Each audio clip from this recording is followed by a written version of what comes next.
Hello friends, welcome to my channel. ಇವತ್ತು ನಾನು ಅಂಗನವಾಡಿಯಲ್ಲಿ ಸಿಗುವಂತಹ ಹಾಲಿನ ಪೌಡರಿಂದ ಪನ್ನೀರನ್ನು ಮಾಡಿದ್ದೀನಿ. ಅದು ಹೇಗೆ ಮಾಡೋದು ಅಂತಂದೇಳಿ ನಾನು ಇವತ್ತಿನ ವಿಡಿಯೋದಲ್ಲಿ ತೋರಿಸ್ಕೊಡ್ತಾ ಇದ್ದೀನಿ. ಈ ವಿಡಿಯೋನ ಸ್ಕಿಪ್ ಮಾಡದೆ ಕೊನೆವರೆಗೂ ನೋಡಿ.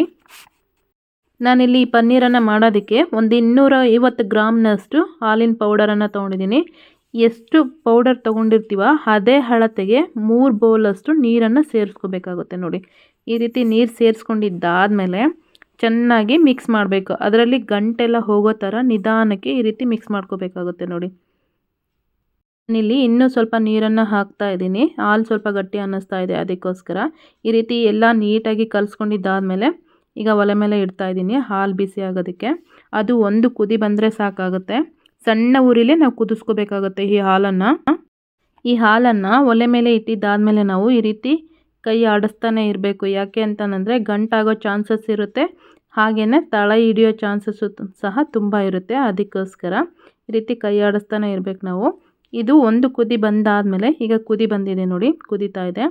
ಒಂದು ಕುದಿ ಬಂದಾದಮೇಲೆ ನಾನಿಲ್ಲಿ ಒಂದು ನಿಂಬೆ ಹಣ್ಣನ್ನು ರಸನ ಹಾಕ್ತಾ ಇದ್ದೀನಿ. ಬೇಕು ಅಂತಂದರೆ ನೀವಿಲ್ಲಿ ವೆನಿಗರ್ನ ಸಮೇತ ನೀವು ಬಳಸ್ಬೋದು. ಈ ರೀತಿ ಹಾಕಿದ್ದಾದಮೇಲೆ ತಿರುಗಿಸ್ತಾ ಇದ್ದೀನಿ. ಪನ್ನೀರ್ ಹಾಕ್ತಾ ಇದೆ ನೋಡಿ. ಪನ್ನೀರು ಹಾಗೆ ನೀರು ಸಪ್ರೇಟಾಗಿ ಆಗಬೇಕು. ನಾವು ಅಲ್ಲಿವರೆಗೂ ಇದನ್ನು ಕುದಿಸ್ಕೋಬೇಕಾಗುತ್ತೆ ಸಣ್ಣ ಉರಿಲಿ, ಈ ರೀತಿ ಕೈ ಆಡಿಸ್ಕೊಂಡು. ಈ ರೀತಿ ಆಗಿದೆ ನೋಡಿ ಪನ್ನೀರ್. ಇವಾಗ ಒಂದು ಕಾಟನ್ ಬಟ್ಟೆಲಿ ಇವಾಗ ಇದನ್ನು ಸೋಸ್ಕೊಳ್ಳೋಣ. ಈ ರೀತಿ ಸೋಸ್ಕೊಂಡಿದ್ದಾದಮೇಲೆ ಇದರಲ್ಲಿ ನಿಂಬೆ ಹಣ್ಣಿನ ರಸ ಹಾಕಿರೋದ್ರಿಂದ ಹುಳಿ ಅಂಶ ಇರುತ್ತಲ್ವ, ಅದು ನೀಟಾಗಿ ಹೋಗೋ ಥರ ತಣ್ಣೀರು ಹಾಕ್ಬಿಟ್ಟು ನಾವು ತೊಳ್ಕೊಬೇಕಾಗತ್ತೆ. ಇಲ್ಲಿ ಹಾಲು ಪೌಡರ್ ಹಾಕಿರೋದ್ರಿಂದ ನೀರಿನಂಶ ಅಷ್ಟು ಜಾಸ್ತಿ ಕಾಣಿಸ್ತಾ ಇಲ್ಲ, ಸ್ವಲ್ಪ ಹಾಲಿನ ಥರನೇ ಕಾಣಿಸ್ತಾ ಇದೆ. ಇವಾಗ ಒಂದು 3 ಸಲ ಈ ರೀತಿ ನೀರು ಹಾಕ್ಬಿಟ್ಟು ಇದನ್ನು ತಿರುಗಿಸ್ಕೊಂಡು ಆ ಹುಳಿ ಅಂಶ ಹೋಗೋವರೆಗೂ ನಾವು ಈ ರೀತಿ ಮಾಡ್ಕೋಬೇಕಾಗುತ್ತೆ. ನೋಡಿ, ಇದರಲ್ಲಿರ್ತಕ್ಕಂಥ ಹುಳಿ ಅಂಶ ಎಲ್ಲ ಹೋಗೋ ಥರ ನೀಟಾಗಿ ಇದನ್ನು ತೊಳ್ಕೊಬೇಕು. ಈ ರೀತಿ ತೊಳ್ಕೊಂಡಿದ್ದಾದಮೇಲೆ ಇದರಲ್ಲಿರ್ತಕ್ಕಂಥ ನೀರೆಲ್ಲ ಹೋಗೋ ಥರ ಗಟ್ಟಿಯಾಗಿ ಹಿಂಡ್ಕೊಂಡ್ಬಿಟ್ಟು ನೀರು ಹೋಗೋ ಥರ ಈ ರೀತಿ ಇಡಬೇಕಾಗುತ್ತೆ. ನೋಡಿ, ಇದರಲ್ಲಿರ್ತಕ್ಕಂಥ ನೀರೆಲ್ಲ ಹೋದರೆ ಮಾತ್ರ ಪನ್ನೀರ್ ತುಂಬ ಗಟ್ಟಿಯಾಗಿರುತ್ತೆ, ಗಟ್ಟಿಯಾಗಿ ಬರುತ್ತೆ.